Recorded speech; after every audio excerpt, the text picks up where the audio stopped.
자, 지금부터 제5차 대흥 서강대 역세권 주민 설명회를 시작하도록 하겠습니다. 우선 저희 아까 들어오시다가 그 노란 조끼 입으신 분들 보이시죠? 예, 그분들이 같이 이 재개발 사업을 도와주시는 추진위원님들이시고요. 그분들한테 좀 들리게끔 박수 한 번만 보내주시죠. 네, 아유, 감사합니다. 네. 그리고 오늘 이안 엔지니어링이라고 우리 도시계획 업체 계약한 거 다 아시죠? 예. 이안 엔지니어링에서 오셔서 이 절차나 이런 거에 대해서 설명해 주실 겁니다. 네. 대표님. 네. 아니. 대표님, 일어서 주시라고요. 자, 이안 엔지니어링에서 오셨습니다. 예, 박수 한번 부탁드리고요. 예. 그리고, 그 다음에 오늘의 이제 주요 그 주민 설명의 내용입니다. 이제 랜드 엔지니어링에서 오늘 이제 설명회를 거의 주최하신다고 보시면 돼요. 자산 평가라든가 이런 것들에 대해서 설명해 주실 거고요. 예, 신병기 대표님하고 이태영 과장님, 네, 박수 좀 부탁드리겠습니다. 네. 3년 2월 9일 날 마포구청의 동의율 50% 넘고 그리고 토지 지분도 상당히 확보해서 접수를 한 상태였었어요. 그리고 그때부터 계속 지금 평가를 하고 있고 아직도 지금 심의 중에 있어요. 그래서 더 이상 진행이 못 되고 있는 거는 여러분도 아실 거예요. 저희 구역에 지금 반대를 좀 하고 계신 분들이 좀 계시거든요. 예, 그분들하고 어느 정도 좀 의논을 좀 모아달라. 예, 그런 차원에서 그동안 계속 미뤄져 왔었어요. 그래서 이제 저희 더 이상 미루기는 좀 힘들 것 같고 그래서 저희 나름대로 여러분들이 많이 도와주셔야지 또 그리고 잘 들어주시고 인터넷에도 동의 좀 해주시고 그러셔야지 진짜 우리가 지금 하고 있는 사업에 대한 사업성이 얼마나 좋은지에 대한 거를 반대하고 계신 분들도 이해를 하시면은 아마 곧 돌아오실 거라고 생각합니다. 네, 그분들이 지금 저희가 지금 총 동의율은 62% 정도 된 상태에서 앞으로 조금만 더 하면은 이제는 부에서도 어떻게 말리지 못할 정도의 동의율이 채워지는 거거든요. 그러면은 그냥 다음 단계로 진행을 하게 될 것입니다. 예. 그러기 위해서 오늘 이제 주민 설명회를 다시 한번 하는 거고요. 분들이 계속 말씀하신 게 있었어요. 도대체 재개발을 하면은 도대체 내 거를 얼마를 쳐줄 거냐. 이런 게 되게 궁금하셨나 봐요. 옛날처럼 안 들려요? 공시지가 종전자산평가를 공시지가로다가 그냥 책정을 해서 그냥 내 집만 뺏긴다 막 이런 생각을 가지신 소유주분들이 많으셨어요. 근데 아마 오늘 설명을 들으시면은 그게 아니구나. 우리 대흥 서강대 역세권이 굉장한 우수한 사업성을 띠고 있는 재개발 지역이다라는 거를 아실 수 있으실 것 같습니다. 네, 그러면 지금부터 시작을 할게요. 일단 이안 엔지니어링에 나오셔가지고 지금 절차나 이런 것들을 좀 설명을 해주실 겁니다. 대표님 여기 와요. 네, 이안 엔지니어링 대표님이십니다. 예, 다시 인사드리겠습니다.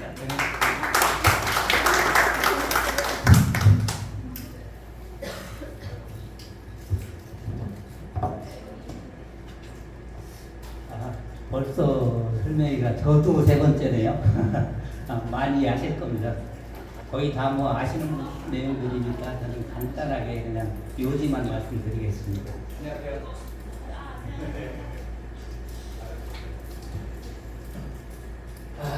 재개발 사업 수도 없이 들어오셨죠?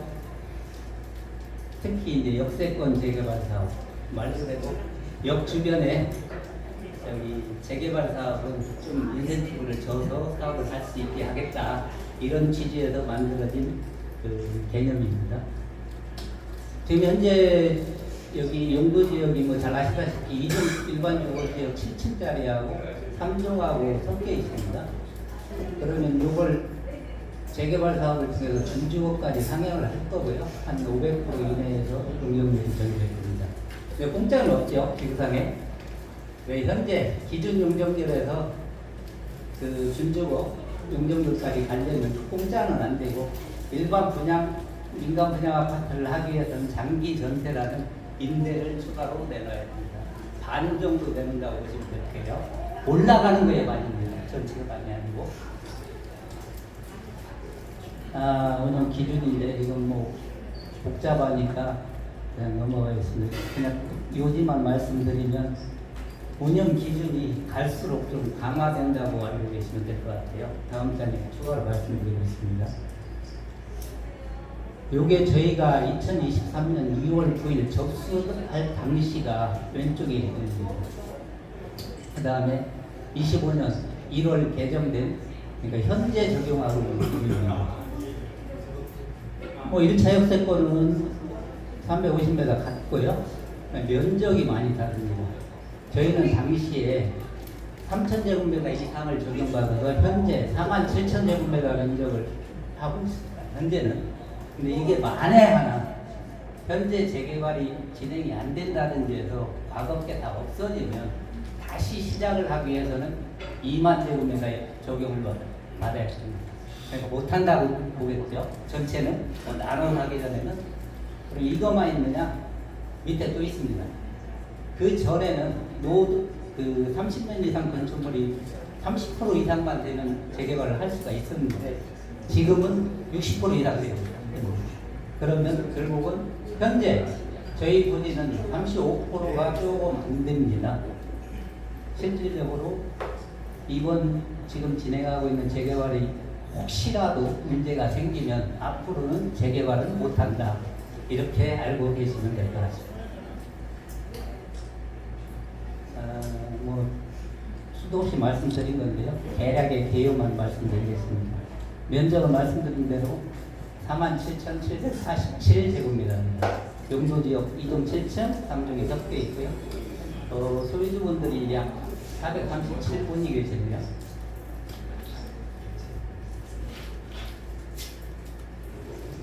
조금 전에 말씀드린 대로 저희가 2023년 2월 9일에 마포구에 접수를 했습니다. 벌써 2년 반 정도 지났죠. 반 더 지났습니다. 23년 2월 9일 날 접수를 해서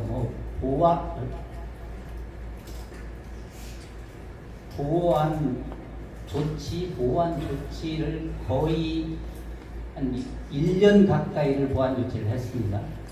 5차까지 했죠. 그리고 작년 24년 3월 14일에 절차상에 하나님 마포구 도시계획위원회 자문을 받았습니다. 자문 받고도 벌써 1년 반이 다 지났는데요. 그때 뭐 계획적인 부분 의견 나온 거야 다 조치를 하면 되는데 이제 요지는 이제 반대하시는 분들에 대한 민원, 그다음에 그분들하고 상생방안 이게 요지가 돼서 지금 현재까지 1년 반 동안 사실 한 발도 못 나가고 있는 그런 상태입니다. 현황은 뭐 저보다 훨씬 잘하시니까 관리계획도 말씀드렸습니다. 용도지역이 섞여 있고 밑으로 지하철이 지나가고 있습니다. 정중앙 정도에 지나가고 있습니다. 토지용 계획입니다. 조금 진하게 노란색이 공동주택구지 한 72% 전체 백 중에 72% 정도 되고 백지에는 이제 공공 기여시설이라고 해서 사회복지시설을 계획을 했습니다. 두 개를 합치면 약 75% 정도가 쓸 수 있는 땅이고 한 25%가 도로나 공원 녹지로 이렇게 계획을 되어 있습니다. 이 부분하고 이제 뒤에 건축 계획은 가면서 계속 바뀝니다. 이건 건축 계획이 좀 전에 당연히 이제 향후에 진행되면서 바뀔 건데 전체적으로 용적률을 현재는 한 477% 정도, 기준은 500% 이하입니다. 이 도면상에서는 높이 35층, 총 세대수가 1760세대 중에 그 중에 임대를 뺀 분양은 한 1049세대로 되어 있습니다. 정비계획 수립 절차인데요. 정비계획 쉽게 재개발을 하기 위해서는 일단 사전 검토 단계가 있고 본 계획 단계가 있습니다. 사전 검토는 지금 현재 진행하고 있는 단계인데요. 일반적으로 저희가 처음에 시작할 때는 사전 검토는 1년 이내에 끝내겠다고 이렇게 조금 마음을 먹고 있었는데 벌써 2년 반, 한 3년 가까이 돼가고 있습니다. 그러면 사전 검토에서 아까 말씀드렸다시피 23년 2월에 마포구에 신청을 했어요. 신청을 하고 도시계획위원회 자문까지 했습니다. 한 1년 뒤에. 근데 여기서 지금 서 있는 상태입니다. 두 번째 줄에서. 자문 결과 그 상생 방안이라든지 이 부분 정리가 안 돼서 그래 아래쪽을 전혀 진행을 하지 못하고 있습니다. 그래서 요 전에 작년에 도시계획위원회 자문한 결과가 충족이 되면 다시 한번 자문을 하고 이제 시에 올려서 최종적으로 사전 검토라든지 최종 재개발 사업집에 통보를 받게 되는데 그냥 편의상 1단계라고 하겠습니다. 그 1단계가 끝나면 잘 알고 계신 본격적인 이제 정비계획, 그냥 재개발 계획 입안이 시작되는 겁니다. 그리고 뭐 절차는 뭐 지금보다 훨씬 복잡합니다. 사전 검토보다. 대신 전 단계에서 많이 걸러졌기 때문에 절차는 훨씬 복잡한데 실질적인 시간은 그렇게 많이 안 걸릴 수도 있습니다. 뭐 절차 굳이 말씀드리면 공람 설명회, 의회, 뭐 협의, 그 다음에 서울시 심의, 감정평가 절차는 상당히 복잡합니다.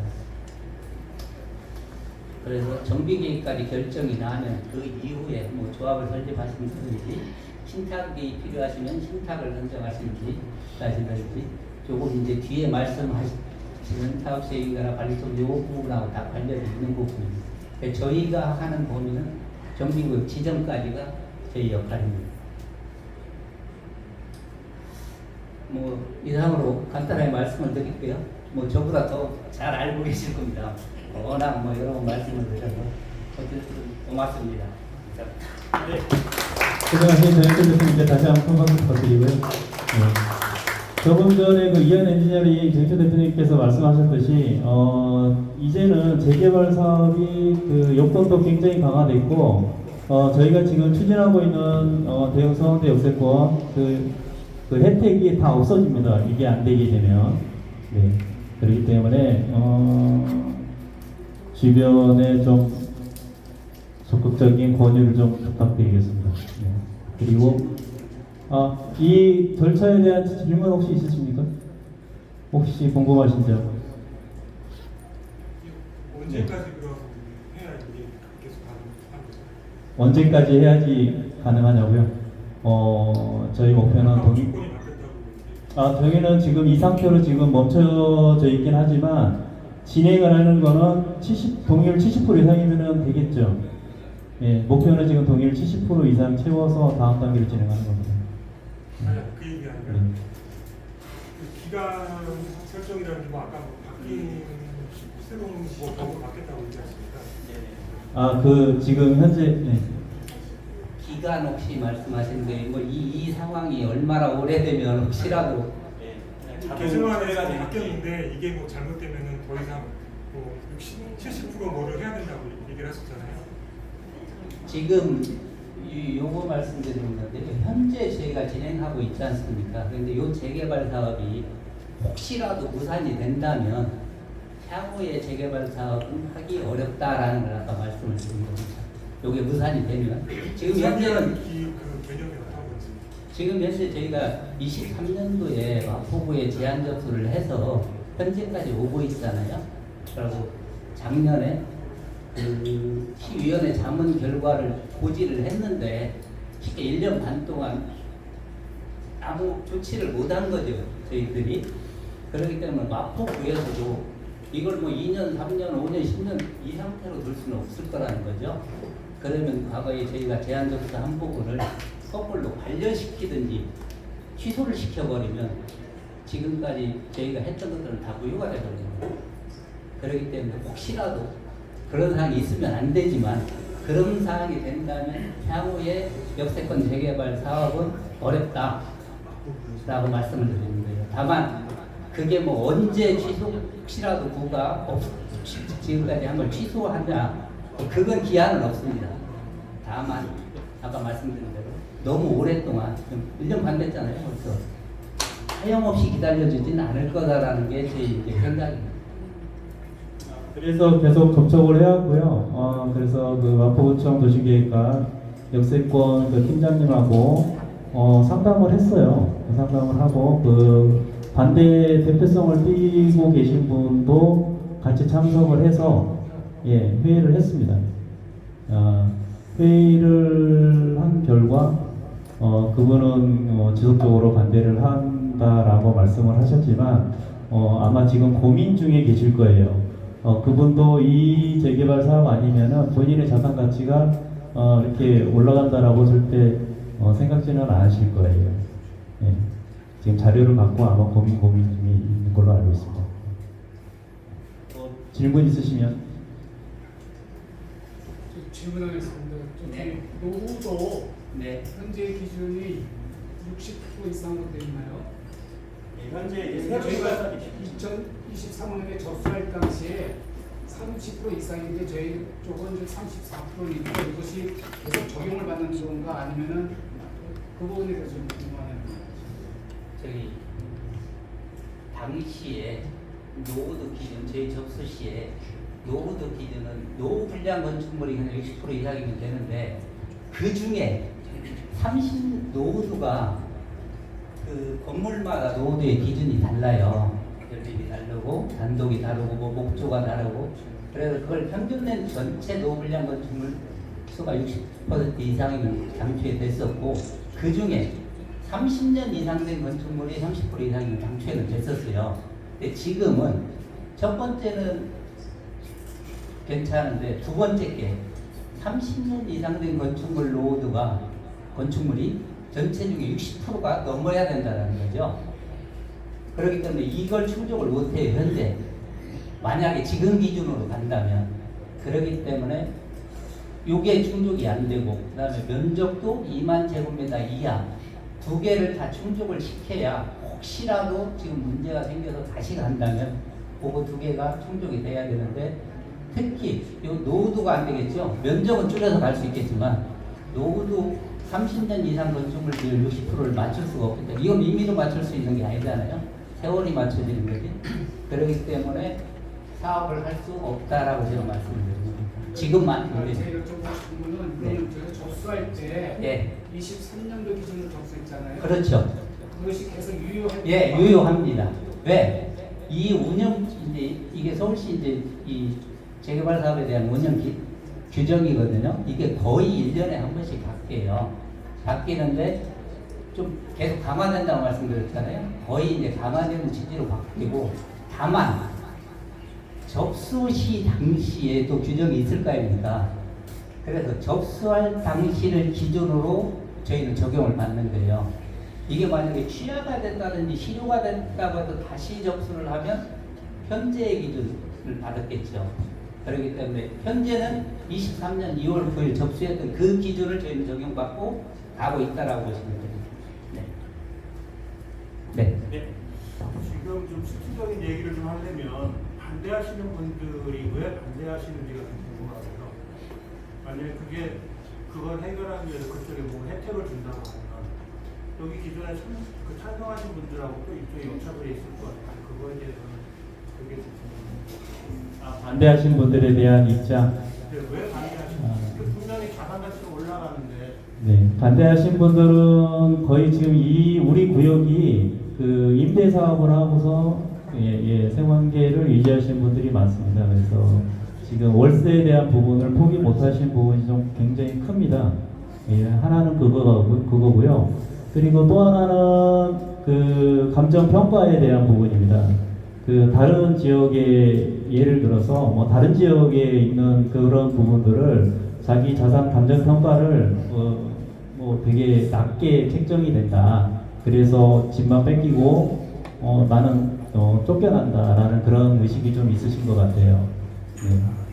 그건 제가 지난번에 한번 네네. 했던 것 같은데 그럼 그거에 대한 해결책이 있나요? 그래서 지금 잠시 후에 이제 설명을 하실 그 추정 분담금 업체에서 나오셔서 그런 부분에 대해서 설명을 좀 하실 겁니다. 이해를 좀 돕게 됐습니다. 지금은 지금 기준으로 그분들을 설득하는 게 네네 맞습니다. 지금 세대별 토지들이 현재 몇 %입니까? 네? 세대 토시동의요. 세대 동의는 토시동의요. 세대 동의는 아까 여기 있었었는데 62, 아까 62% 정도 된 것 같은데요? 처음. 네, 처음이죠. 네네. 지금 저희가 23년 2월 접수 시 예, 그때 거고요. 지금 현재 60.9%, 지금은 현재 62% 정도 된다고 보시면 됩니다. 그리고 토지 동의율은 국공기지 포함해가지고 지금 한 49% 정도 됐습니다. 예. 몇 프로요? 49% 정도 됐습니다. 그 재개발 사업은 50% 이상 확보를 해야 되는 거고요. 거의 뭐 토지에 대한 부분은 크게 문제는 안 될 것 같습니다. 근데 구청에서 동의를 높여오라고 있고 하는데 10%까지 그러니까 반대에 대한 그런 부분들에 대한 상생 방안 자체가 따로 없어요. 솔직히 상생 방안을 어떻게 지금 현 단계에서 마련할 수 있는 게 없고 동의율을 70% 이상 걷게 되면 그거는 진행이 되는 겁니다. 그냥 사업 자체가. 예. 또 70%가 세대 동의율인가요? 토지 동의율인가요? 세대 동의율입니다. 반대하시는 분들 동의율이 30% 이상이면 그 사업지는 해제가 되는 게 맞습니다. 예. 아까 아시다시피 저희 같은 경우에는 지금 이 사업이 계속 유지가 돼야지만이 되는 거고요. 그렇지 않고 만약에 혹여나 이 사업 자체가 해제가 된다 그러면 아까도 말씀하신 저희가 토지도 지금 47,000 제곱미터가 넘지 않습니까? 근데 지금 새롭게 하게 되면은 2만 제곱미터로 한정이 되어 있습니다. 그래서 이렇게 큰 단지 자체가 이제는 재개발이 안 돼요. 실질적으로. 그리고 그 기관장이 허가하에 3만 제곱미터까지 올 수 있는데 3만 제곱미터면은 아시다시피 10,000평도 안 되는 땅이죠. 예. 우리는 절반으로 뚝 잘라서 해도 2만 제곱미터가 넘습니다. 그래서 재개발이 좀 쉽지가 않다. 그리고 경인 고속들이 있어서 그 부분을 이격해야 되는 거리가 있습니다.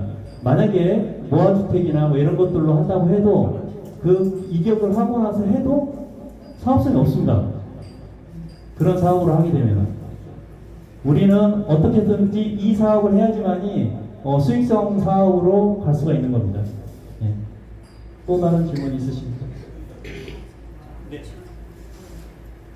그 2층 이상, 3층 이상 높은 건물 가진 사람하고 또 신축 건물 가진 사람하고 또 저층하고 노후 건물하고 차이점은 어디가 어떻게 할 겁니까? 어떤 말씀이시죠? 그 감정평가 부분에 대해서 말씀하시는 겁니까? 평가도 그렇고 네. 앞으로 재개발위원회에서나 건설 쪽에서 2층 이상 건물 가진 사람하고 신축 건물 가진 사람하고 노후 건물하고 저층하고 형평성을 줘야지 형평성이 없다면은 그 형평성이라는 게 감정평가를 말씀하시는 것 같아요. 종전평가나 이런 것들. 예, 그거는 그 기준을 하는 거는 우리 우리 신병기 대표님께서 설명을 해주실 거고요. 좀 다음으로 진행을 해서 설명을 듣도록 하겠습니다. 시간이 저희가 1시까지 대반이라 예. 그러면 정인철 대표님한테 다시 한번 박수 드리고요. 다음으로 진행하도록 하겠습니다. 네. 다음은 그 랜드 엔지니어링 신병기 대표님께서 이 추정 분담금에 대해서 설명을 해주실 거고요. 요거에 대한 부분을 잘 들으시면은 본인들에 대한 추정 분담금 아니면 그리고 또 종호 종전 자산 평가에 대한 부분을 굉장히 도움이 되실 겁니다. 예, 신병기 대표님께 환영의 목소리를 부탁드리겠습니다. 방금 소개받은 랜드 엔지니어링의 대표 신병기입니다. 저희 회사는 설립된 지 한 20년 됐고요. 주로 하는 일이 이 추정분담금 분석, 그 다음에 공사비 적사, 그다음에 중간에 들어가 있는 임대아파트 관련된 임대아파트 매각대금 산정, 국공유지 관련 이런 재개발 지원 측에서 종합적인 업무를 수행하고 있고요. 또는 또 저는 이제 개인적으로는 감정평가사입니다. 그래서 감정평가 업무를 지금 한 25년째 재개발 이쪽에 특화돼서 하고 있습니다. 먼저 이 추정분담금 내지 사업성 분석이라 그러면 우리 재개발 사업이나 이 재건축 사업 같은 경우는 크게 이제 세 가지를 분석하게 됩니다. 최종적으로는 내가 어떤 형의 아파트를 들어갈 때 얼마를 분담해야 되는지 분담금을 계산해내야 되는데 그걸 하기 위해서 크게 이제 세 가지를 하게 됩니다. 첫 번째는 똑같아요. 우리가 이 사업을 통해서 얻는 수익, 매출이죠. 근데 이제 우리 재개발에서 이제 종후자산 수익이라고 합니다. 종후, 우리가 앞으로 새로 아파트를 만들어서 만드는 자산에 대한 수익. 그래서 저희가 이제 종후자산 수익이라고 쓰고요. 그 다음에 그 종후자산 수익을 가는데 필요한 사업비가 있고요. 그리고 이제 좀 독특하게 이제 재개발 사업이나 이런 경우에는 종전자산의 가치라고 해서 기존 여러분들의 재산 가치를 평가해주는 종전자산 이 세 가지에서 결정이 됩니다. 다음.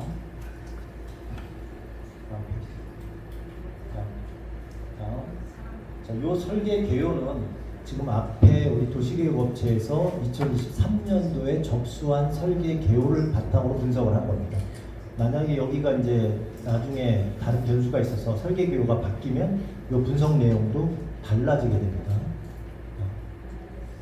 자, 분양 가격인데요. 아까 말씀드린 것처럼 저희가 우리가 사업지를 얼마나 사업성이 있느냐를 하려면 우리가 만든 물건을 팔아서 얼마나 수익이 남느냐를 먼저 파악을 해야 돼요. 그럼 우리가 만든 물건의 가치를 판단을 해야 되는데 굉장히 어렵습니다. 왜? 이 물건을 저희가 지금 팔 물건이 아니에요. 아무리 빨라도 제가 볼 때는 여러분들이 잘 협조해서 빠르면 정말 잘하면 한 4년 후에 팔 수 있습니다. 착공이 들어간 다음에 일반 분양이 돼야 되니까. 그러니까 4년, 5년 후에 팔 물건이에요. 근데 그러니까 4년, 5년 후에 팔 물건이니까 지금은 모르겠다 그러면 아무것도 안 되죠. 그러면 4년, 5년 후에 팔 물건을 지금 가격으로 판다고 우리가 계산을 하면 얼마나 되겠느냐. 그러니까 지금 우리가 사업을 바로 한다고 하면 얼마나 수익이 남겠느냐를 가지고 분석을 하는 겁니다. 그래서 저희 주변에 이 부분을 여러분들 더 잘 아실 거예요. 우리 본권이 있고 주변에 비교적 최근에 분양한 아파트 단지들이 이렇게 있습니다. 그래서 이 아파트 단지들이 실제 지금 거래를 하고 있어요. 여기 가까이 건너편에는 마포자의 2차가 있고요. 또 이 위에는 신촌숲 아이파크가 있고 또 이쪽에 한강변에는 레미안 마포 윌스트림 마포 리버벨 이렇게 있습니다. 그래서 이 사례를 저는 우리가 새로 아파트를 지으면 좀 비교성이 있는 사례라고 봤어요. 근데 이 아파트의 가격은 정찰제가 아니기 때문에 가격 자체가 얼마인지 판단을 먼저 해야 돼요. 그래서 예를 들면 마포 2차 같은 경우에 보면 30평대 아파트가 KB 시세라고 있습니다. KB 시세 매주 발표하는 거 여기에 보면 한 20억 정도로 나와 있어요. 20억 정도. 그리고 실제 거래된 거는 요거 19층이 올 6월 달에 23억 4천에 거래가 됐습니다. 그리고 인근 부동산에 지금 나와 있는 물건들을 보면 23억 8천에서 한 25억 정도까지 나와 있어요. 그래서 가격이 약간씩 편차가 있죠. 그래서 요걸 보고 저는 요 정도 편수는 여기 실거래가가 이 정도 되니까 한 23억 5천 정도는 지금 가격이라고 볼 수 있겠다 이렇게 판단을 했습니다. 마찬가지로 신촌숲 아이파크 같은 경우도 요게 지금 25평 같은 경우는 KB 시세가 16억 4천 실제 거래는 19억 9천 시장에서 20억에서 22억 정도 나와 있어요. 근데 요거 19억 9천인데 요즘 층수가 아주 좋아요. 그래서 평균적으로는 한 19억 9천은 아니더라도 한 19억 정도는 이 평수의 시세라고 볼 수 있겠다 이렇게 판단했습니다. 마찬가지로 30평 같은 경우도 KB 시세나 이런 걸로 봤을 때 한 22억 정도. 요거 이제 올 6월 달에 이것도 마찬가지로 22억 되는데 한 22억 정도가 적정한 가격이다 이렇게 판단했습니다. 다음 페이지. 그렇게 해서 나머지 다 분석을 해서 다음 페이지. 근데 이게 이제 우리랑 위치도 다르고 세대 규모도 다르고 좀 경관 연수도 다르죠. 그래서 이 부분을 보정을 해야 됩니다. 그래서 각각의 사례들을 가지고 경관 연수 10년이 지났는지 5년이 지났는지 보정을 해야 되고요. 또 단지 규모도 저희보다 큰 데도 있고 작은 데도 있으니까 보정을 하고, 그다음에 설계 격차라고 해서 이제 공용 면적과 전용 면적의 비율이라든가 아니면 설계 확장성이라든가 이런 걸 좀 보정을 했고요. 그래서 그다음에 이제 역하고나 주요 이제 시설과의 접근성, 시공사 수준 하고, 그다음에 제가 부동산 시장 전망이라는 걸 했는데 이거 좀 저는 안정적으로 봤습니다. 원래는 보통 1.0 정도로 보는 게 일반적인데 나중에 설명드리겠지만 우리는 사업성이 너무 좋아요. 예를 들면 요즘 많이 하는 말로 긁지 않은 복권 같은 느낌. 너무 좋아서 그렇다면 조금 지금은 수익을 보수적으로 잡아도 되겠다 해서 지금 한 10% 정도를 보수적으로 잡은 겁니다. 자, 이렇게 잡아서 우리가 나중에 아파트를 만들었을 때 팔 아파트의 가격을 결정했어요.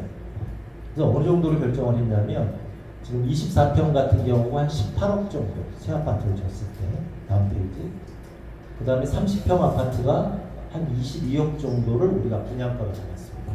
그래서 이 가격이 그러면 이게 이렇게 보면 높은가 낮은가 조금 애매하잖아요. 다시 앞에 보세요. 네. 아까 신촌숲 아이파크가 지금 보면 25평이 19억이에요. 근데 아까 저희가 25평은 18억 8천 정도 잡았죠. 그 다음에 30평이 22억인데 22억 정도 잡았어요. 그러니까 이 아파트는 벌써 한 5, 6년 지났어요. 그리고 단지 세대 규모도 저희보다 작습니다. 여기 1000세대인데 저희는 한 1700세대 되거든요. 위치적으로 보면 저는 그렇게 큰 차이, 저희가 앞으로 보시면 지금 저희가 주요 역에 더 여기도 물론 저기가 있긴 하지만 저희가 전체적으로 더 위치가 우수하다고 봐요. 그럼 위치도 우수하고 새 아파트고 단지 규모도 큰 아파트인데 지금 현재 이 아파트 가격 수준 정도로 아파트 가격을 책정했습니다. 그러니까 이 말은 뭐냐면 여러분들이 이거 너무 수익성 좋게 나오게 하려고 막 부풀린 거 아니야? 이런 시각이 아니라는 거예요. 저 같은 경우는 평가사들은 굉장히 보수적인 사람이라 좀 보수적으로 해요. 그래서 돈을 못 벌어요. 저희가 이렇게 해주면 돈은 누가 버냐? 이 근처에 있는 중개사님들이 버세요. 중개사님들이 질러서 버는데 저희는 못 봅니다. 그래서 이렇게 결정을 했고요.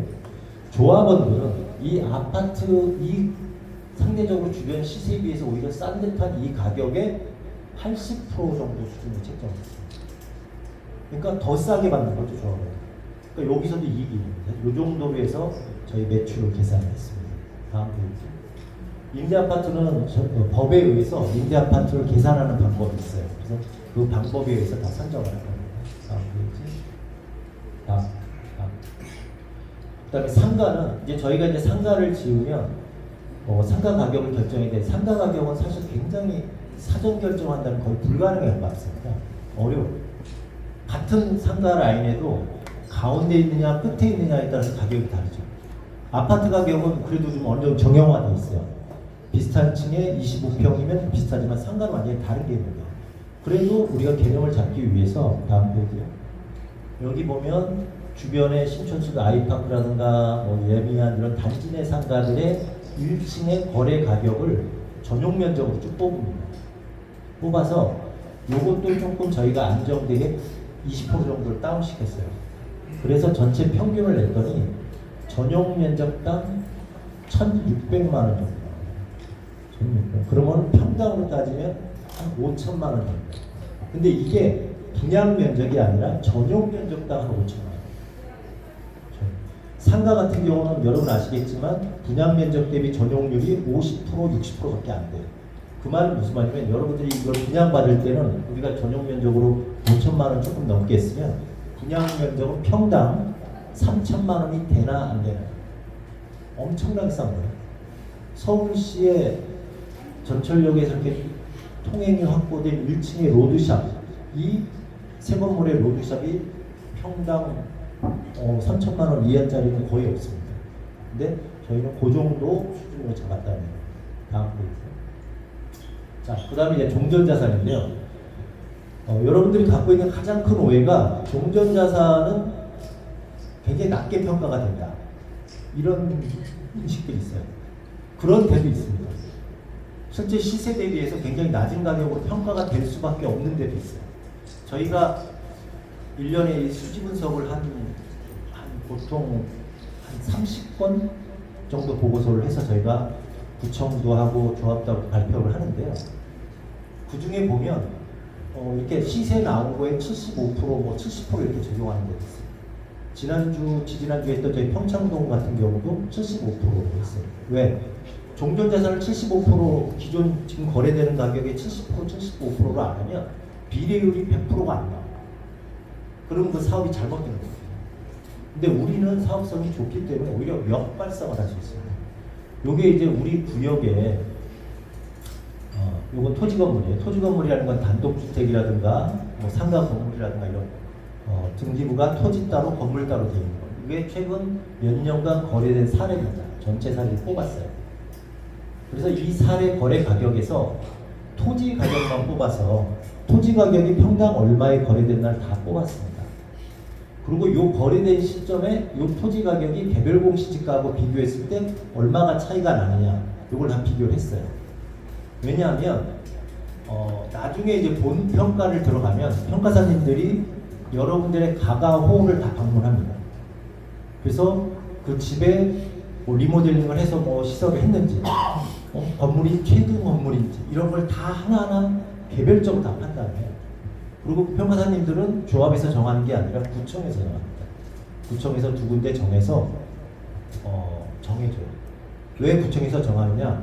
혹시 우리 위원장님이나 그 조합장님하고 친한 분들 가격을 높게 해주고 지금 사업 반대하시는 분들을 가격을 낮게 해줄까봐 그렇게 하지 못하게 공정성을 하기 위해서 구청에서 제3자를 해서 이제 선정이 되는 거예요. 그래서 그분들이 개별적으로 다 판단해서 다 합니다. 근데 다만 지금은 그렇게 할 수가 없죠. 지금 여러분들 그렇게 하기에는 비용도 엄청 많고 시간 내서 할 수가 없어서 그럼 그나마 여러분들의 가가구 재산권을 간접적으로 확인할 수 있는 게 뭐냐면 수십 년간 여러분들이 세금을 냈던 개별 공시지가가 있어요. 수십 년간. 그게 큰 길가에 있는 땅은 좀 비싸고 안쪽은 좀 싸고 뭐 이런 어느 정도의 형평성이 지금은 유지가 되고 있습니다. 그래서 그걸 바탕으로 할 수밖에 없어요. 그래서 실제 거래된 가격과 개별 공시지가하고의 차이를 냈더니 뭐 많이 나는 거는 뭐 230%, 적게 나는 거는 144%뭐 이런 식으로 이렇게 차이가 나지만 우리 구역 안에 있던 거 최근 한 몇 년 거를 전체를 통계를 냈더니 평균 격차율이 180%. 그러니까 땅값이 여기 단독주택 거래하는 사람들이 개별 공시지가 대비해서 한 1.8배 정도 가격으로 하고 건물 가격은 별도로 저희가 또 별도로 계산을 했습니다. 그래서 여기다 플러스를 했어요. 이렇게 나오고요. 빌라 같은 경우는 빌라도 마찬가지예요. 빌라도 거래된 사람, 빌라는 비교적 거래 사례가 많아서 이렇게 보면 거래된 가격이 있어요. 그리고 빌라는 이 땅값이 따로 나오는 게 아니라 그냥 공시 가격이 있습니다. 건물 공시 가격. 그 공시 가격과 거래 가격을 비교했어요. 했더니 똑같이 차이가 240% 정도 나와요. 240%. 이렇게 했을 때 요 평균 격차율이 나오는데 요것만 적용을 그냥 해줘도 굉장히 좋은 거예요, 여러분들. 이걸 그냥 다 인정을 받아도 이 가격을 인정받고 나중에 조합원 분양가 받을 때는 20% 할인해서 받잖아요. 그리고 또 이익을 보는 거잖아요.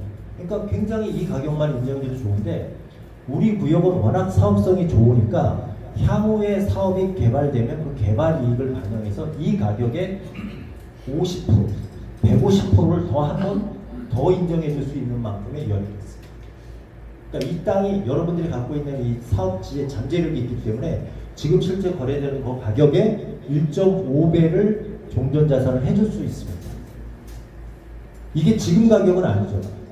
이게 언제 평가가 될 가격이냐면 나중에 여러분들이 추진이 만들고 조합 만들고 건축심의 맡아서 사업 시행인가 때 구청에서 나오신 평가사님들이 평가를 할 때 이렇게 해줘요. 그럼 그분들이 그냥 해주는 거냐? 아니라 그때 되면 알겠지만 지금은 가격이 이렇게 낮은 수준이지만 가격이 이렇게 뜁니다. 사업성이 좋기 때문에 사람들이 다 현명하잖아요. 그래서 다 집당지성으로 이 가격에 근접을 해요. 그래서 그때는 이 가격으로 평가를 해줘요. 그래서 지금 거래되는 가격의 시세의 1.5배까지가 여러분들이 평가이익으로 받을 수 있는 가치입니다. 자, 이렇게 했을 때 종전자산 여러분들 전체 사유지 평가액이 이제 9천억 정도 나옵니다. 전체 우리 구역에. 근데 여기서 이제 저희가 이제 추정을 했어요. 이건 나중에 이제 변경되는데 끝까지 이제 사업에 이제 현금 청산자들이 나옵니다. 그래서 현금 청산자들이 사업지에서 적게는 5%, 많게는 20% 정도까지 나와요. 근데 그걸 이제 저희가 이제 일단 판단하는 데서 사업이 동의서가 빨리빨리 안 나오고 그렇게 오래 가는 데는 저희가 조금 현금 청산자를 많이 잡아요. 그래서 20%로 잡았고요. 나중에 이건 이제 변경을 했습니다. 그러니까 국공유지를 평가하고 그렇게 해서 저희가 추정을 했어요. 그리고 건물은 지금은 일괄해서 평방미터당 50만 원. 그럼 이제 평당으로 하면 180만 원 되거든요. 180만 원을 이제 별도로 계산해서 종전재산을 더해줬습니다. 다음 페이지. 다음. 자, 그래서 우리가 이 사업을 통해서 얻는 총 수입이 조합원들 수입이 있습니다. 조합원들은 이렇게 전체 조합원에서 아까 20%는 현금 청산으로 가고 346명이 분양을 받는다고 봤어요. 요 비율은 임의적으로 정한 겁니다. 요건 여러분들이 나중에 이제 분양을 하면 바뀌게 되는데 신청을 하면 지금은 세대 수의 비율에 맞춰서 그냥 똑같이 적용을 했습니다. 자, 이렇게 했을 때 조합원들 전체 분양 수입이 약 한 5천억 정도 되고요. 5천억 정도 됩니다. 그러니까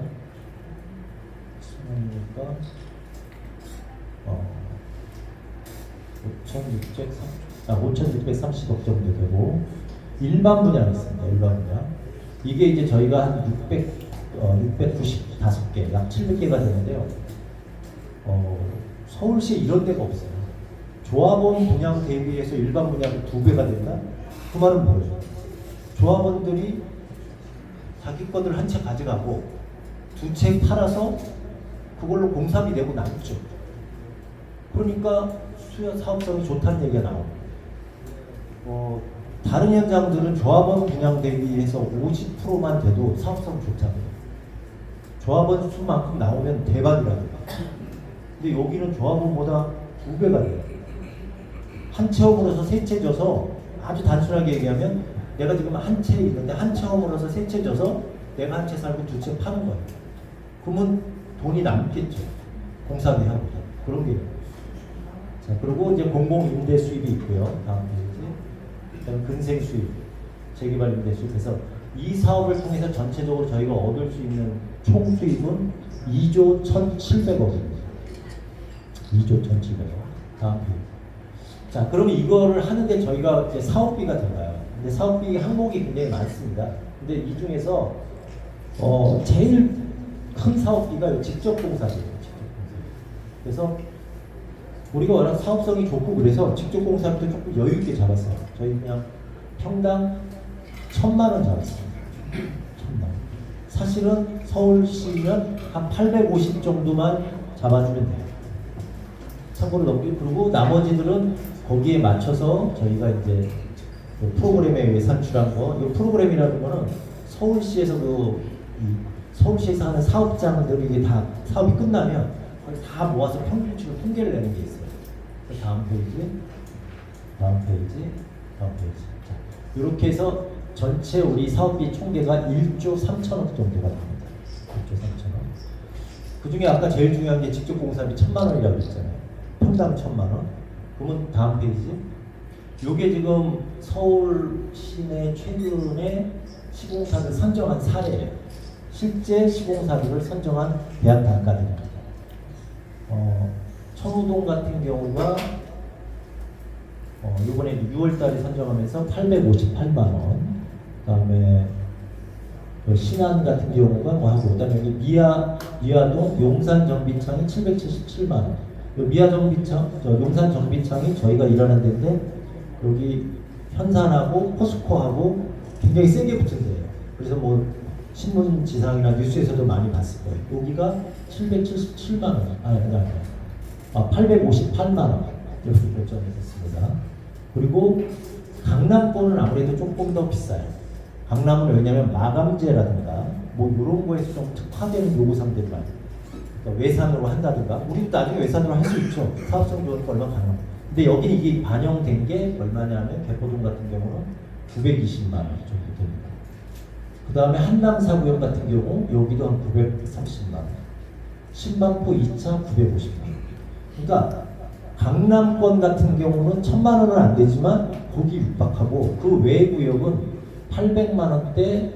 그다음에 노량진 같은 경우 뭐 이런 데 보면 신길 같은 경우는 780만 원, 뭐 요 정도 수준이에요. 그래서 여러분들이 지금 그 1000만 원을 잡은 거는 공사비도 여유 있게 잡은 겁니다.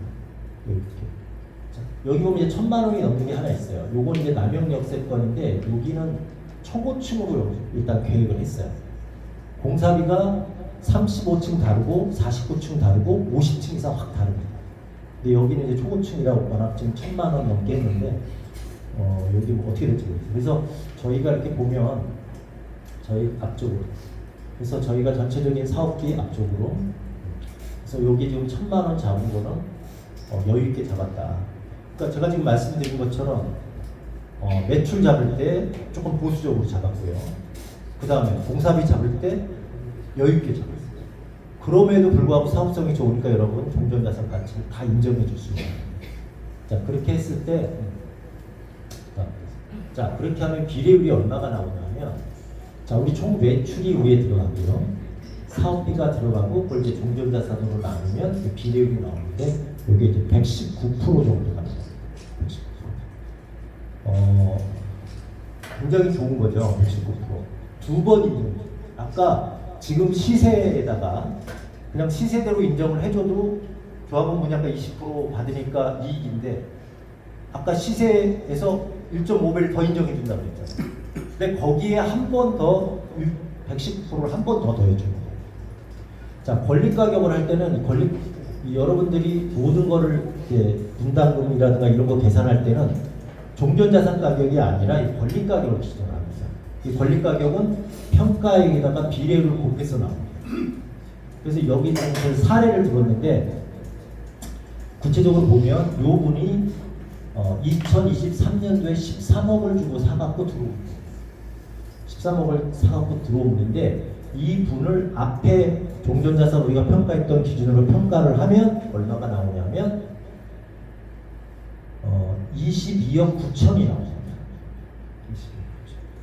그러니까 한 2년 전이죠. 2년 전에 13억 사갖고 들어온 분이 평가만으로 한 2억 9천이니까 한 10억을 더 받았습니다. 자, 이분이 선택을 하게 되면 어떻게 되냐? 아파트를 할 때 조합원 분양가, 일반 분양가들이 싸잖아요. 예를 들어 이분이 30평 아파트를 들어간다. 30평 아파트. 그럼 30평 아파트가 한 22억짜리인데 이분은 18억으로 받으면서 9억 정도를 환급 받습니다. 그러니까 이분은 사실은 이때 투자를 굉장히 요때 요 13억으로 이분이 요 인근에 33평 아파트 지금 살 수 있나요?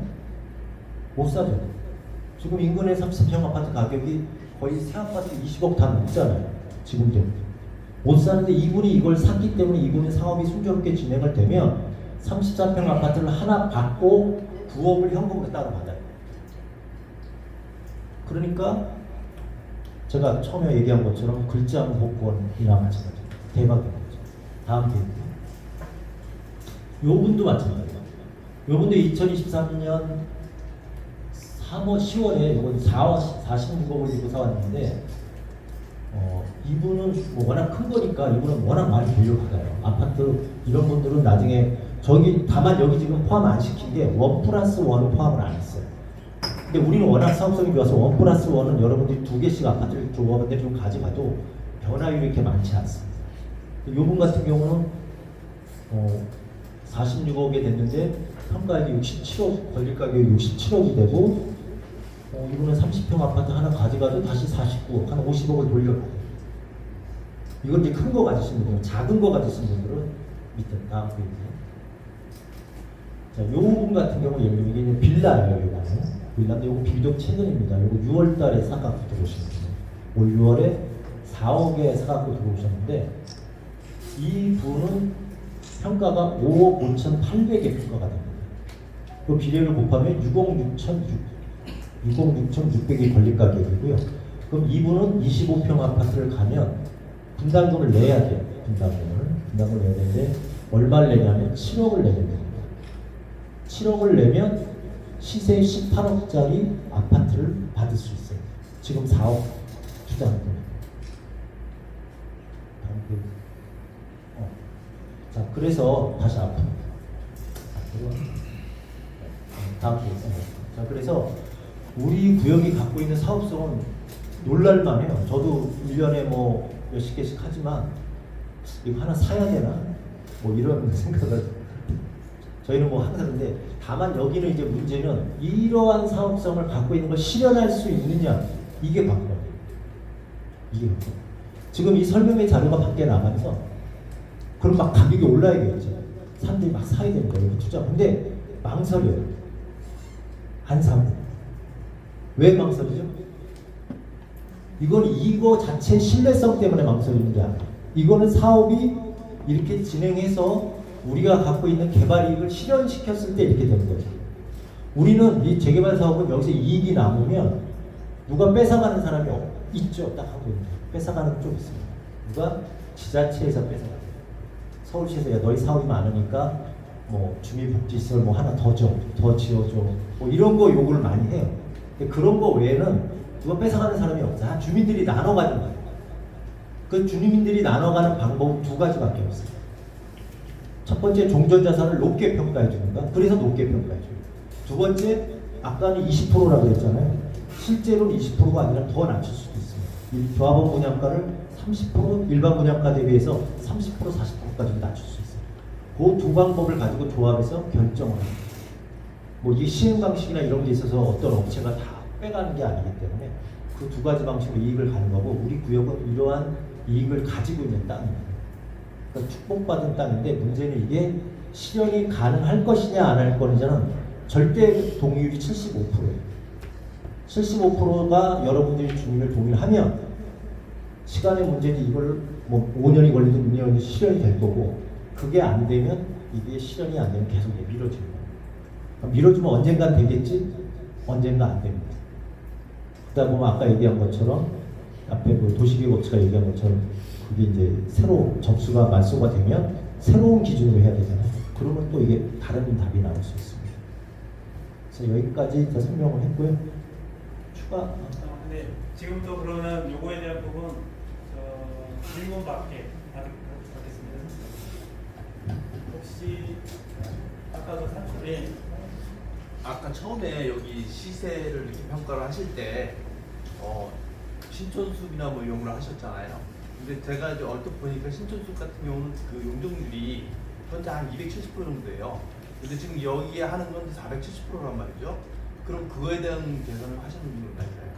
자, 그 신규 아파트에 대한 용적률은 신규 아파트에는 크게 영향을 미치지 않습니다. 여러분이 건너편 용산 같은 데 가봐도 용산의 용적률이 다 높죠. 그래도 가격은 다 높게 형성이 되죠. 다만 이 용적률이 가격에 미치기 시작하는 순간이 있습니다. 그건 언제냐면 보통 아파트가 지어져서 30년이 넘어가면 그때부터는 용적률이 가격에 영향을 미치기 시작해요. 왜냐면 그때부터는 다음 또 이제 사이클로 가야 되기 때문에 그러면 용적률에 의해서 토지 지분이 달라집니다. 그러니까 여러분들이 예를 들어서 새 아파트 들어가서 이제 사는데 40년 새 아파트 받을 때 분양을 할 때도 30평 아파트에 34평 아파트에 토지 지분이 15평이냐 12평이냐 11평이냐 별로 관계없어요. 그래서 가격이 다 그렇게 형성이 돼요. 다만 그게 20년, 30년, 40년 지나서 재개발이라든가 재건축을 다시 할 시점이 되면 그래서 지금 여의도에서 싸움이 많이 나고 있어요. 저희 여의도 광장 아파트도 그런데 싸움이 많이 나요. 그때 되면 이제 토지 지분이 가격에 영향을 미치기 시작하는 시점이고요. 신규 아파트는 별로 영향을 미치지 않습니다. 네, 다음 또 질문 있으시면. 그리고 저희 지금 가격 수준이 뭐 그거를 그만 걱정하시는 것처럼 걱정을 해도 충분히 낮게 잡은 가격 수준이에요. 지금 저희 여기 아파트보다 같거나 오히려 약간 낮게 잡았거든요. 낮게 잡았는데 벌써 여기도 한 5, 6년 지난 아파트잖아요. 그래서 지금 또 교통편이나 이런 것도 저희가 훨씬 영위하고 또 주변 환경도 용해해서 저희가 훨씬 더 높은 가격을 받을 여지가 있습니다. 이거는 그야말로 최소로 잡은 거라고 보시면 돼요. 너무 사업성 좋게 얘기하니까 약간 사자 같은 느낌이 있는데 저도 아까 그 예시에 대한 부분을 다시 한번 좀 설명해 줄 수 있어요? 그 우리 지금 구역 내에 있는 주택이라든가 아까 빌라라든가 앞에 부분은 아까 적용되는 거 이해하셨죠? 공시지가 대비해가지고 실거래가를 산출을 해서 그걸 대비를 해서 산출을 했고 거기에다가 거기에다가 우리가 이제 사업성이 좋으니 150%를 더 했다고 했잖아요. 그러니까 사업성이 없으면 그 150에 1.5배를 더 할 수가 없습니다. 그거를 적용했을 때 우리 실제 지금 여기가 예시를 들은 게 지금 우리 현재 지금 우리 저기 재개발 지역구에 있는 한 부분 주택을 갖다가 예시를 들은 거예요. 실질적으로 그 정도 받을 수 있다. 그러니까 다시 설명을 드리면 저희가 그냥 가격을 만들 수는 없잖아요. 그래서 실제 우리 구역 안에서 실제 몇 년간 거래된 전체 거래 사례 또 너무 오래된 건 안 되니까 2000년, 2020년도 이후에 실제 거래된 사례를 토지 가격을 분석을 해서 개별 공시가하고 격차율을 냈더니 평균 180% 정도 나온다. 요 이해가 되시죠? 근데 요것만 그냥 적용해줘도 좋은데 우리는 사업성이 좋으니까 거기에 150%를 더해서 개별 공시가 270%를 적용해줘요. 그러니까 여러분들이 지금 내 거 얼마나 될까 계산하려면 집에 가서 하시면 돼요. 내게 개별 공시가 평당 1000만 원이다. 그러면 평가는 한 2,700만 원까지 이게 가능하겠구나. 거기에 건물 가격 못하면 얼마 되겠구나. 이렇게. 그래서 이 정도까지 가능한 거고요. 빌라도 마찬가지로 빌라도 그렇게 평균 냈더니 243%인데 여기에 이제 150%를 하면 365%입니다. 그러니까 내때 빌라 사시는 분들은 내가 공시가격 보니까 3억이야. 그럼 요거 하니까 10억까지도 나중에 평가 받을 수 있겠네. 그렇게 계산한 거예요. 저게 감정평가 시 예시로 잡으신 거라는 얘기죠, 나중에. 자, 감정평가 때는 방법은 다르게 해요. 근데 평가 때는 그러니까 이거는 일종의 기성복이라고 보면 되고요. 평가 시에는 아까 얘기한 것처럼 맞춤복으로 하나하나 다 판단합니다. 근데 이런 걸로 아웃라인을 잡죠. 평가사들이 할 때 가격 수준이 얼마가 돼야 되는지 해서 이래서 어떤 현장들을 가보면 이 가격이 너무 높아요. 그런 현장들은 우리가 이제 뭐라 그러면 거품이 꼈다. 거품이 껴서 실제 사업성이 이렇게 안 나오는데 거래는 막 그냥 높게 돼요. 같은 동네 막 옆에 구역 있으면 우리가 그래서 연속되어 있는 사업지들이 있을 때 1구역, 2구역, 3구역이 있으면 이 사람들이 1구역, 2구역, 3구역의 사업성이 다 다르거든요. 그러면 다 그 전에 가격은 의미가 없어요. 어떤 구역이 예를 들어서 여기가 반으로 딱 같은 동네에 있다가 쪼개서 1구역, 2구역으로 나눠졌어요. 그럼 그 전에 여기에 있던 게 10억이고 여기가 10억이었어요. 그거 그 전에 얘기고 구역으로 지정된 순간부터 여러분 가격은 그 10억이 아니라 이 사업성이 갖고 있는 사업 가치에 따라서 변동이 되는 거거든요. 근데 여기는 용적률도 잘 받고 뭐 이렇게 받았어요. 그럼 이게 10억이 20억이 되고 여기는 용적률을 잘 못 받았어요. 그럼 10억이 돼야 되는데 실제 거래는 어떠냐면 여기는 20억이 되든 20억이 아니고 한 15억 정도 가고 여기는 10억이 돼야 되는데 이것도 한 2, 3억이 가요. 그래서 나중에 이쪽 지역을 분석을 해보면 오히려 12, 23억 거래된 거에서 뭐 80%만 적용한다는 게 깎아야 되는 상황이에요. 근데 우리는 잠재력이 이렇게 있기 때문에 이 나온 거 인정해주고 거기에 추가. 그래서 평가할 때도 이 정도 수준의 가격이 나올 수 있다. 이게 지금 가격이 아니라 아까 얘기한 사업 시행 인가 시점의 가격이라는 거예요. 평가. 1+1에 대해서 알고 싶은데요. 예를 들어 뭐 대지가 50평 이상이라든가 그런 아웃라인을 알고 싶습니다.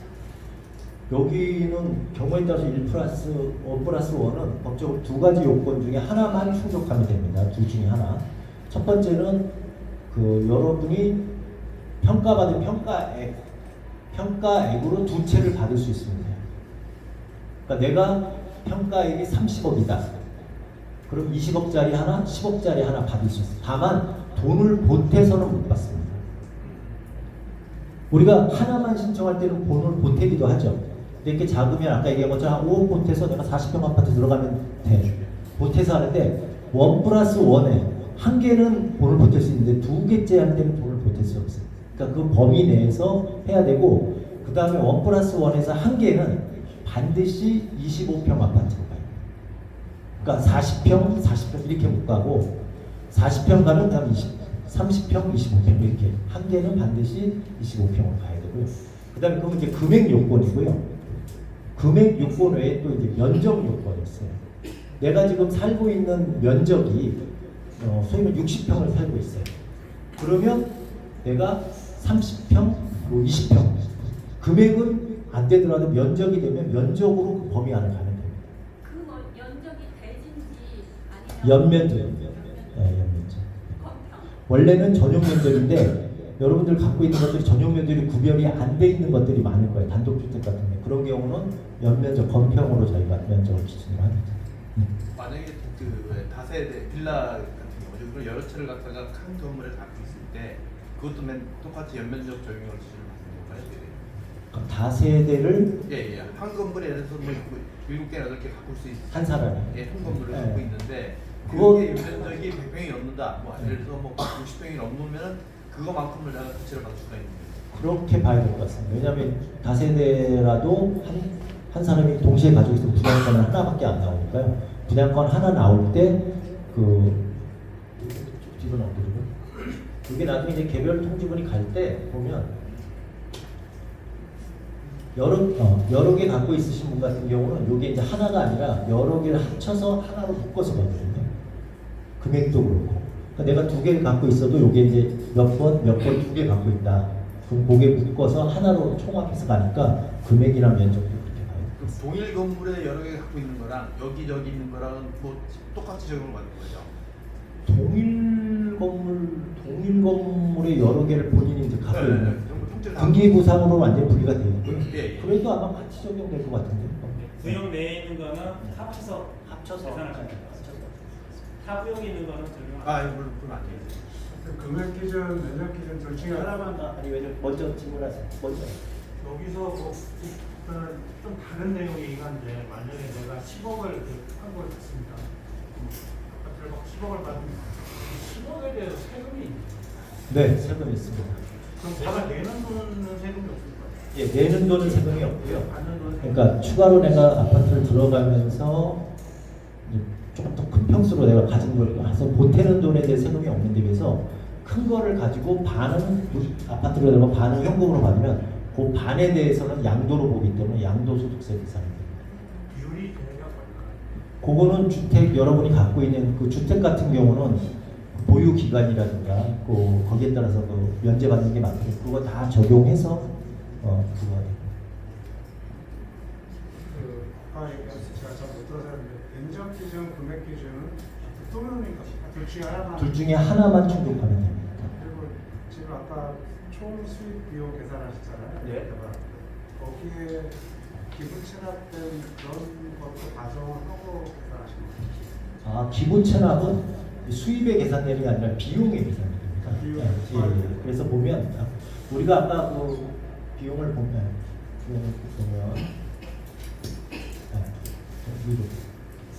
기본적으로 이 연면적 공사를 하잖아요. 이 사업비는 우리가 기부 체납하는 건물이라든가 기부 체납 그것까지 다 포함한 연면적을 저희가 사업비로 공사를 해준 거니까 우리가 져서 주는 거니까 이건 사업비에 반영을 하는 거예요.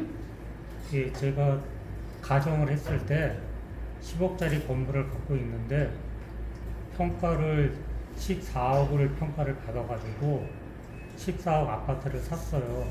받았어요. 그러면 4억 차이의 이득을 실질적으로 양도 차익을 얻은 거잖아요. 그렇죠. 10억에서 근데 양도소득세는 4억이 아니라 사실은 한 6억 정도 받았어요. 그럼 왜냐하면 저희가 권리 가격으로 10억짜리를 사서 14억 평가를 받아서 14억짜리 아파트를 받았다 그러면 그 아파트는 14억짜리가 아니라 원래 18억짜리 아파트죠. 조합원은 20% 싸게 해서 14억. 그 양도소득세는 그건 없죠. 없어요. 그거는 오히려 자기 그 범위 내에서 받은 거니까 그러니까 돈으로 받지 않는 경우에는 양도소득세 없습니다. 저렇게 해서 이익을 본 거에 대해서는 별도로 부과하지 않습니다. 그럼 나중에 팔 때는 값어치를 얼마로 할 때는 이제 취득 가격을 할 때는 취득하기로? 그 부분은 세무사님한테 물어봐야겠네요. 왜냐하면 이게 취득 가격을 잡을 때 조합원은 아마 조합원 분양가를 기준으로 할 겁니다. 그러니까 그건 제가 잠깐 혼선이 있는 게 똑같은 물건이 똑같은 물건인데 조합원은 예를 들어 14억이고 일반 분양은 18억이다. 그러면 세금 계산할 때 18억으로 하나 14억으로 하나 아마 취득 가격으로 할 것 같은데 14 다르게 할 것 같습니다. 전체적으로 저는 뭐 동일 건물에 상가하고 주택하고 있는데 예를 들어 아까 내가 얘기를 한 것 같은데 내가 잘못 들었어요. 그 감정 평가를 똑같이 해줘요. 차이를 주고 자, 동일 건물에 상가도 있고 밑에 있는 상가 쓰고 위에 주택 쓰고 이러잖아요. 네. 그럼 그거대로 다 평가를 해야죠. 현장에 가서 따로 아니 그게 등기부상 같은 건물에 있을 거 아닙니까? 한 건물. 그러면 하나의 덩어리로 평가합니다. 하나의 덩어리. 다만 이제 선생님 같은 게 만약 그런 경우 갖고 있으시면 아파트 금액이 어느 정도 나오면 아파트도 받을 수도 있고 금액이 되면 상가도 받으실 수가 있어요. 그 1+1 어떻게 적용되는 자, 기본적으로 저렇게 상가 건물을 가지고 계신 분들은 금액이 되면 상가 받고 아파트도 받을 수 있습니다. 근데 더 금액이 크다. 그럼 아파트를 1+1으로 바꿔도 상가를 받을 수 있어요. 그리고 그게 원래 안 될 때도 있는데 우리는 일반 분양이 굉장히 많잖아요. 그러니까 그 부분을 다 배정을 해줄 수가 있어요. 질문이 있는데 저희는 반대하시는 분들 중에 그 동의를 늦게 하면 할수록 자기 가치가 올라간다 이렇게 생각하시는 분들이 있다고 하는데 혹시 그런 사례가 있나요? 없습니다. 없고 그러니까 이게 아주 옛날 얘기예요. 아주 옛날 정말 한 20년 전, 30년 전에 진짜 막 그냥 힘으로 철거하던 시절 그런 시절 얘기고요. 지금은 오히려 제때 참가하지 못해서 나중에 이제 그런 분들이 나중에 사업시행 인가가 나면 조합원 분양 신청을 받거든요. 그럼 그때 이 재개발은 재건축하고 좀 다른 점이 있습니다. 이것도 어느 기자가 그렇게 기사를 썼다가 저한테 굉장히 혼난 기자가 있어요. 매일 정도 신문가. 탐방 기사를 쓰면서 뭐 강남에 있는 뭐 재건축 총회 현장 가고 강북에 있는 재개발 총회 현장을 가서 서로 뭐 분위기가 다르다 막 이러면서 막 이렇게 했는데 그거는 그렇지만 그 기자가 몰라서 그런 게 재건축 같은 경우는 재건축은 사업이 좀 쉬워요. 왜 쉽냐면 조합 설립 지금 이제 재건축은 70% 동의거든요. 70%에 동의하지 않은 사람은 조합원이 아닙니다.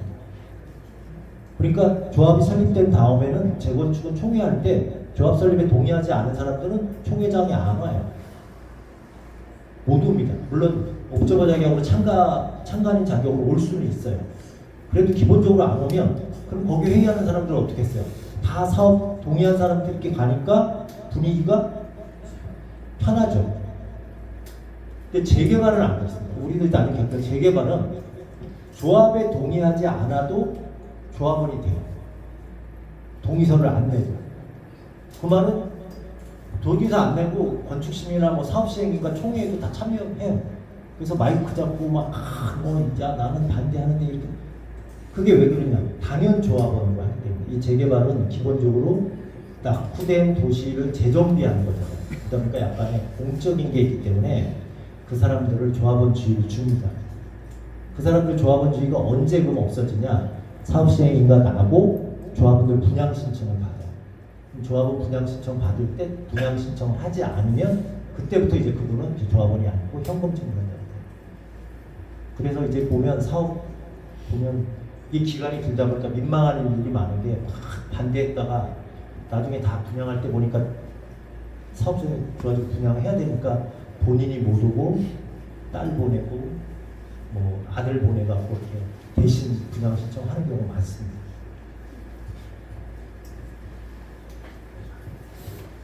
네. 사업장에서 비슷한 경험을 하셨을 수도 있을 것 같아서 여쭤보는 거고요.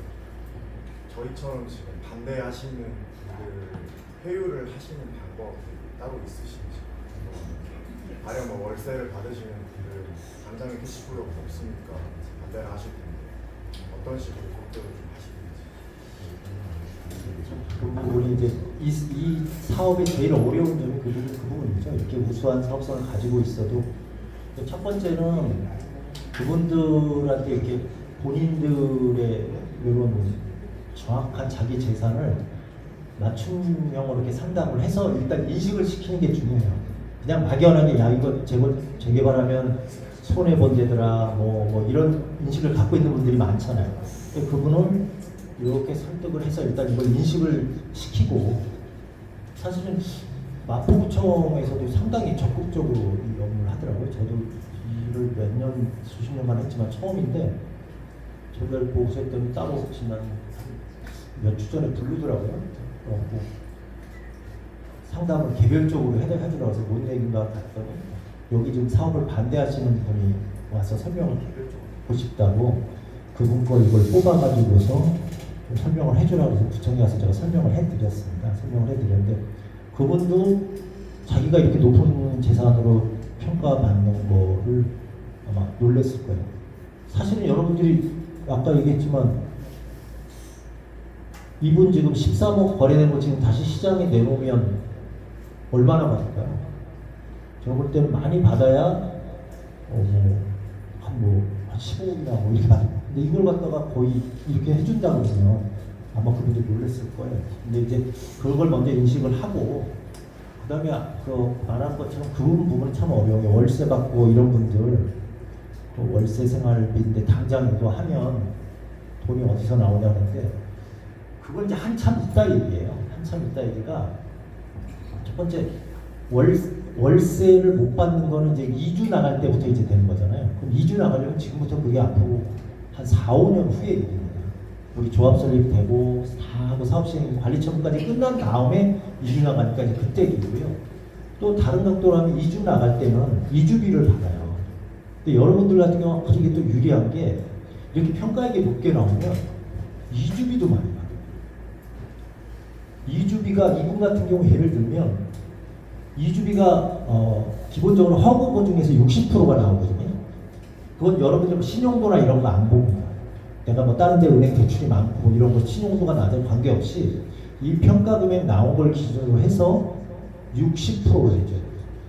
그 이제 지금 허그 기준이 3.7%가 6%가 아마 그 정도 되는 것 같아요. 그래서 해주면 이분 같은 경우는 27억이면 60%만 해도 한 5억 받잖아요. 그러니까 그 2주비를 받기 때문에 그 2주비 받은 거에서 사실은 그걸 가지고 활용을 해서 뭐 이자 월세 받는 부분을 감당한다든가 이런 부분에 일부 하는 수밖에 없습니다. 그렇다고 조합에서 따로 그분들한테 뭐 비용을 따로 줄 수는 없고요. 여기 같은 경우는 이제 제가 앞에 올려주세요. 사업비 맨 마지막 요 부분을 이제 저희는 포함을 시켰는데요. 요게 이제 다른 데서는 포함을 하기도 하고 안 하기도 하는 겁니다. 이게 뭐냐면 조합원 2주비 대여금 이자예요. 아까 얘기한 것처럼 허브에서 여러분들이 이제 그 2주비 대여를 받으면 원칙 그게 원래는 사업비에 넣었었어요. 옛날에 넣다가 지금은 안 넣는 조합들이 많습니다. 이거 이제 개별 부담을 하는 게 원칙이에요. 그래서 이제 개별 부담하는데 사업성이 좋은 데들은 요거를 넣는 경우도 있습니다. 총회에서 결정을 하면 돼요. 그래서 넣어서 하는데 저희는 워낙 좋아서 아예 그냥 넣는 걸로 계산했어요. 처음부터. 요게 한 970억 정도 되거든요. 그러니까 요것도 경우에 따라서는 만약에 우리가 사업성이 안 좋다 그러면 여기 안 넣었을 거예요. 사업비 빼려고. 근데 요거 우리 사업비에 넣어도 여러분들 총회에서 어차피 다 여러분 거니까 야 우리 이거 사업비 좋으니까 넣어서 처리하자. 우리는 총회에서 결정하면 넣을 수 있기 때문에 넣어서 계산합니다. 네, 맞습니다. 그 아까 조금 2주비에 대한 부분 허그에서 60%를 지원이 된다고 했잖아요. 그 부분에 대한 거는 그 조합에서 이자 부담이나 이런 거는 다 되는 거예요. 사업성이 안 되면은 그렇게 할 수가 없는 거죠. 예. 또 질문 있으십니까? 그 이자를 빌린 사람이 내게 되는 건가요? 원칙은 그렇습니다. 원칙은 빌린 사람이 그러니까 허브 대출은 개별적으로 하니까 물론 이제 한꺼번에 하지만 빌리는데 금방 얘기한 것처럼 사업성이 좋은 데는 여기서 또 사업비에다가 책정을 해서 나중에 이제 우리 같은 경우 이제 이 돈을 책정을 이게 한꺼번에 나가는 돈은 아니잖아요. 이게 뭐 여기 지금 970억을 책정한 게 허브에다 970억 오늘 준 게 아니라 몇 년에 걸쳐서 되거든요. 그러면 저희가 나중에 시공사에서 입찰 보증금 받은 거라든가 아니면 그 나중에 일반 분양하면 계약금 들어오는 거 이런 걸 이제 사업비 재원으로 해서 거기서 이제 지원을 합니다. 네. 매출 아까 잡으셨을 때 그 일반 분양가 그 25평하고 30평짜리 얼마 정도 잡으신 거예요? 제가 다시 한번 마지막으로 설명드리겠습니다. 자, 저희가 그 보면 자 30평부터 보면요, 저희가 30평형을 22억 5천을 잡았습니다. 34평이요. 그 다음에 25평을 18억을 잡았어요. 18억. 요 금액이 아까 얘기한 이걸 쭉 과정을 이렇게 거쳐서 결론이 이렇게 나오고 비교를 한 건데 이걸 다시 직관적으로 보면 앞에 다시 여기 우리 옆에 위에 지금 있는 신촌 아이파크라고 있어요. 신촌숲 아이파크로 2019년도에 만들어진 1000세대 정도, 1015세대짜리 아파트인데 여기에 25평형이 지금 한 19억 정도. 우리는 아까 얼마나 했죠? 18억. 그 다음에 여기 30평형이 얼마예요? 22억. 그러니까 요 정도 수준. 요 정도 수준으로 잡아요.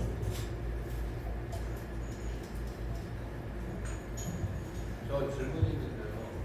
아까 가장 관건이 사실 반대하시는 분들의 의견을 듣고 민원을 해결해서 찬성할 수 있게 유도를 해야 되는데 이런 자료를 가지고 설득이나 할 수 있는 그런 게 가능한가요? 이 자료가 그러니까 외부에 이렇게 무의식적으로 유출되거나 한 건이 아니고.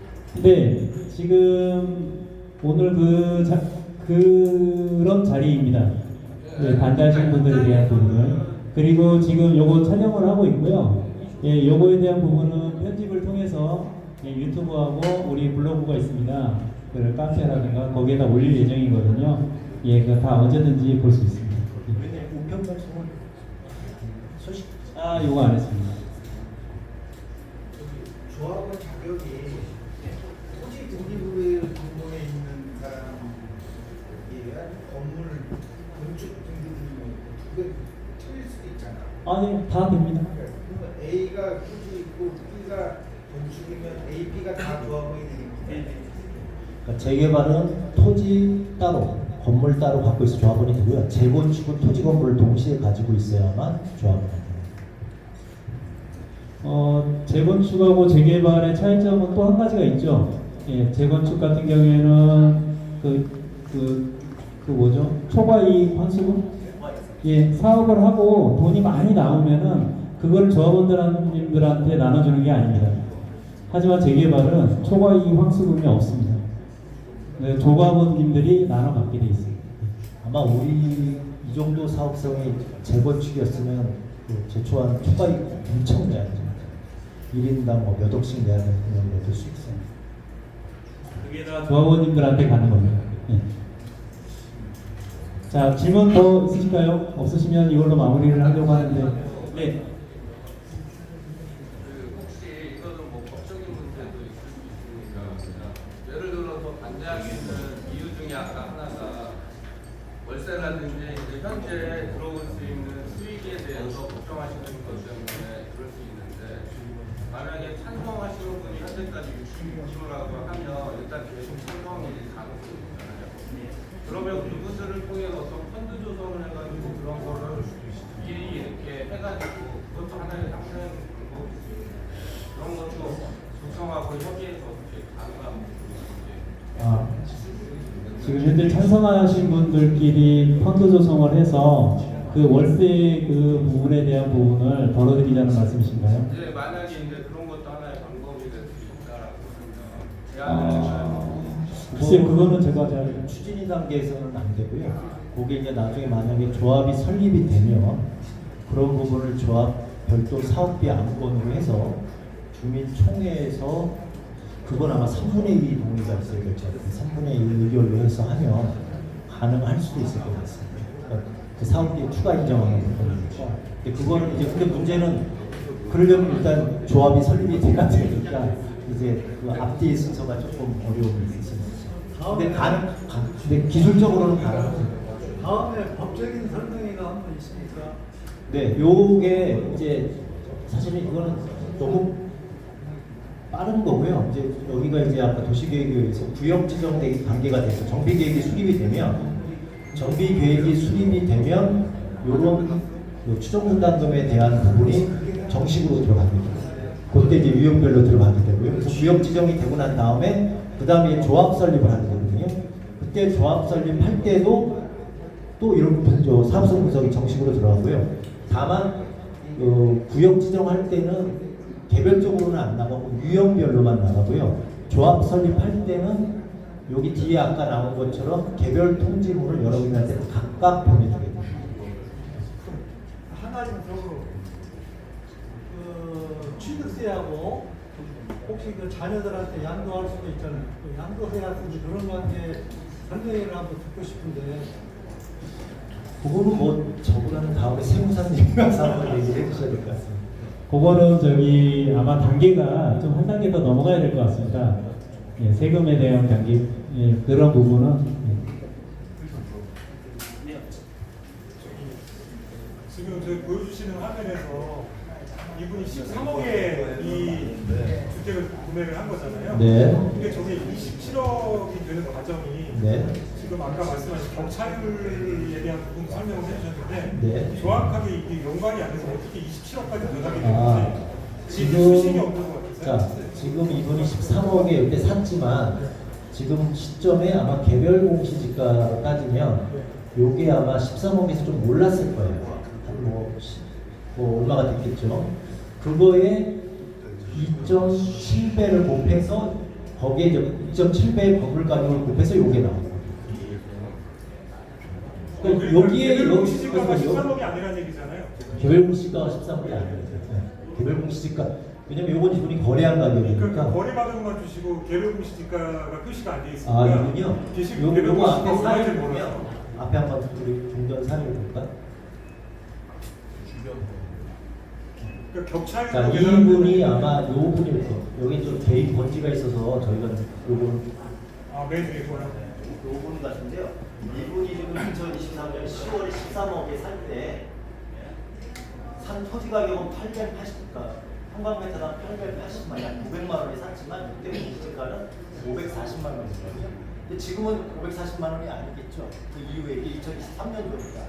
그럼 요 지금 2025년도 개별 공시지가에다가 180%를 곱하고 거기에 다시 150%를 곱하고 그래서 땅값을 구하고 거기에 이제 건물 가격을 더해서 한단 뒤에 이걸 더해서 그렇게 계산을 해서 여기 지금 22억이 나온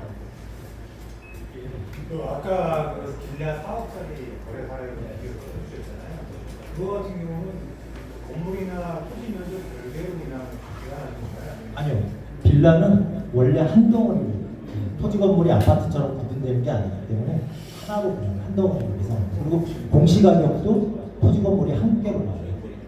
빌라. 4억이라고 하는 거 거의 시세라고 표시를 해주잖아요. 여기 이제 4억에 거래를 한 겁니다. 4억에 거래한 거고 그거를 가지고 이제 요 4억에 거래한 거 요게 공시 가격은 또 얼마가 있을 거 아니에요? 그 공시 가격에 곱해서 요 5억 5.800이 나오고 거기에서 권리 가격이 나오고. 근데 왜 이 질문을 드리냐면 호수별로 구분되어 있으니까 그 호수마다 땅이 다를 수 있잖아. 그게 땅이 다르면 공시 가격이 다 반영이 되겠죠. 네. 그래서 그 공시 가격을 저희가 전체를 다 찾아서 각각 계산을 해서 전체 종전자산 가격을 다 뽑아내요. 그러면 각자 수요한 사람이 예를 들어서 중초 사업자리가 땅 10평짜리인데 20평짜리 가격이 있다 그러면 그 사람 가격이 다르겠죠. 저 기준으로 하면 곱하기 2 정도 하면 곱하기 2 하는 게 아니라 땅이 2배가 된다고 해서 빌라 공시 가격이 2배가 되는 건 아니거든요. 그러니까 그게 한 동이라고 하더라도 빌라가 호수별 위치에 따라 가격이 공시 가격이 다 달라요. 그 다 다른 가격을 기준으로 배정을 해야 됩니다. 그럼 예를 들어서 그 빌라의 공동주택 가격이 1억이라고 가정을 하면 지금 계산해 주신 방식으로 하면은 1억 곱하기 365%를 하면 되는 건가요? 거기에 비례율 110%를 그러면 근데 이게 동의율이 62% 토부처에서 계속 홀딩을 하고 서울시조차도 못 가는 너무 비효율적인 말이 부처이 지금 뭐 막부에 굉장히 활성화되고 있고 과업차업 뭐 투지 동의율 50%가 안 되는 데를 통과시키려고 하는데 왜 이렇게 뭐 사감이 아까 처음에 얘기했다시피 이 마포구청에서 계속 보완에 나오는 건데 거기에 제일 중요한 것이 반대 민원에 대한 상생 방안을 마련하라는 거거든요. 그러니까 예방 차원에서 아마 그런 것 같아요, 구청장님께서.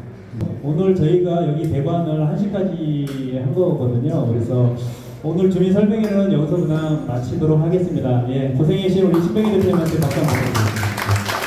고맙습니다.